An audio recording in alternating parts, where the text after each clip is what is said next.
Welcome to the SDG Media Zone at UNGA with me, Conor Lennon.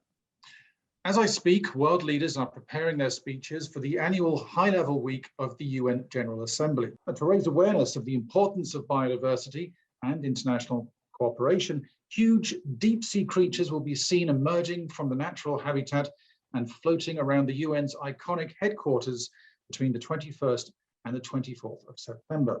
And this is all part of a public film art project called the Interspecies Assembly, produced by the Danish artist SUPERFLEX and commissioned by Art 2030. And here to discuss the Interspecies Assembly are Luise, the founder of Art 2030, and Rasmus Nielsen, one of the founders of SUPERFLEX. Hello to you both. Thank you. And let me start with you, Rasmus. Now, could you describe in a bit more detail this artwork that we're going to be seeing on the UN headquarters? Well, it's the General Assembly, but it somehow seemed to us that as if we forgot to invite someone. And then collaborating with Luise and Art 2030, we thought we would invite Siphonophores to the meeting. And that maybe sounds a bit strange, and most people have never seen a Siphonophore. But a Siphonophore is this creature that lives in the deep sea. And you see them at night in the oceans of the world, and they swim towards the surface of the sea. And we met these Siphonophores and thought we would want to invite them and make this film that portrays a Siphonophore traveling vertically towards the surface. And then at the same time create a sculptural sort of installation, which we call the Interspecies Assembly, in which humans can go and contemplate on the state of the earth and themselves, and perhaps learn a bit the quality of listening, the quality of being idle, so to speak, and thereby enabling us to sort of hear our surroundings a little bit better. Well, you called them like aliens. I mean, maybe we should talk a bit more about what these creatures are and how extraordinary they really are, because they're not just a creature, are they? Each creature is made up of many small creatures. Exactly. They don't constitute like persons like you and me. They're not, we humans have 2 ears and 2 arms and 2 legs, and that pattern sort of is very similar to a lot of other mammals. Siphonophores are kind of not like that. They are more like something you imagine coming from outer space almost. They are even not just persons in the way we understand persons with a central brain, etc.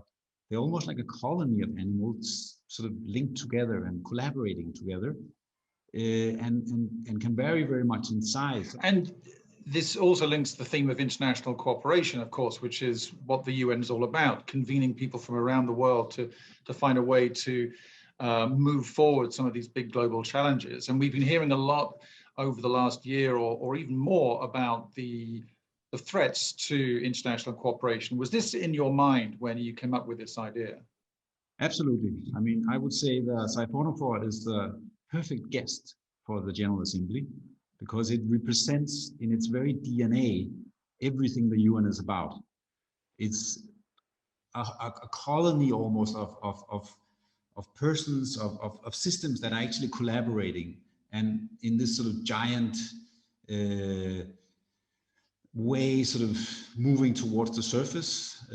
So in that sense, it's a real animal, but it's also a metaphor for the UN. I see it. Now, Luise, you commissioned this piece. Can you tell me how this came about? We think that one of many problems that the humanity is facing is the biodiversity loss. So therefore, we looked around and say, okay, which artists are really working with this agenda in depth? And that's why we chose SUPERFLEX, because, well, we really think that what art really can do is that it can capture our attention, and it can also make us think. It can stimulate our reflection and by that inspire action, because you can say we have to really, to solve some of these big issues, we all have to take a stand. And what makes us take a stand? That's really when we are surprised or engaged or even provoked, then when something is so important, then we need to discuss it with the others. And that's exactly what great artworks can do. So once you will be looking at the UN headquarters, I mean, it really is the one time a year where humanity meets to sort of take a stand, to take a status of the world. So we think that it's important that while all the political leaders are there to discuss the future of humanity, we really need to invite a symbol of all the other species. That's why the artwork is entitled Interspecies Assembly, and that's why the Siphonophores are invited sort of as a symbolic representatives of all other species. Would you agree with that, Rasmus? Do you think that art can make a difference? Well, art can make us change our perspective. It can enable us to see things from a different point of view. And what we are trying to do here is, with the Siphonophore, is to enable you to see the world from a Siphonophore's point of view, which sounds a bit crazy, I'm aware of that. But imagine if that was possible. And that is something that I felt when I was in the water and experiencing Siphonophores at the first time. We were on an expedition and suddenly they were all around us, which was almost, I mean, it was very strange to us that we as humans could actually relate to something that is so different. But there's also, I think, a glimpse of hope in that we can actually empathize with something that is so alien from us. And then with a little bit of help of art, we can actually imagine ourselves as being one of them. And I think that can kind of saturate our experience of life on Earth and what it means to be alive on the planet. And doing that research, did it change your opinion of animals or creatures, or the way that we interact with other species on Earth? Imagine being in the ocean at night, diving, and then suddenly you're surrounded in a weightless condition by all these fantastic creatures.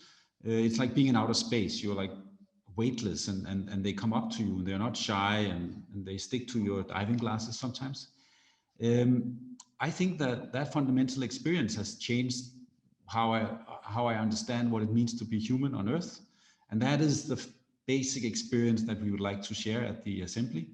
We'd like to bring it to the table, because I think it can enrich our experience and our understanding of life on the planet. Yeah, I think we need to move from the Anthropocene to the Symbiote. Well, tell us a bit more about what you mean by that. But I mean, we know now, with the even documented with the latest IPCC report, that climate change are human-made, and we have to. So we do live in the Anthropocene, the time of the geological time of humans. But I think if humanity wants to have a future on this planet, we need to enter into the Symbiocene, where we live in symbiosis with the other species. Well, it's a fascinating project, and congratulations to both of you for getting this off the ground. I've been speaking to Luise Faurschou, the founder of Arts 2030, and Rasmus Nielsen, one of the founders of SUPERFLEX. And again, you can, if you're in New York, see Vertical Migration between the 21st and the 24th of September during the high-level week of the UN General Assembly.